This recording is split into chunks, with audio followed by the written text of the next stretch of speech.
Hi guys, good morning.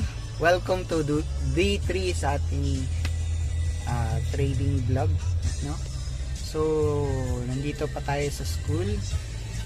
Hinatid ko pa yung mga kids ko.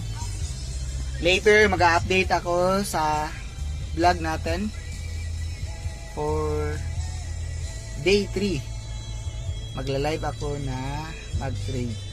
So, let's try it and see you in the next video.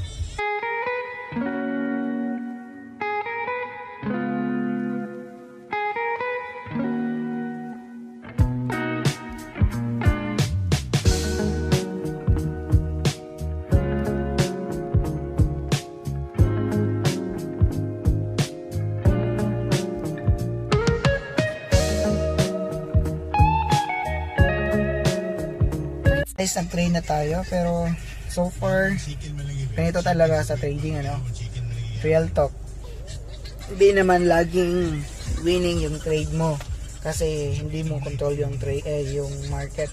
So far ngayon sa trade natin sa day 3 medyo losing tayo, but it's okay, just a small portion sa ating capital. So hopefully and next time winning tayo. And actually, naka-risk management naman ako, kaya okay lang yun. Day 3!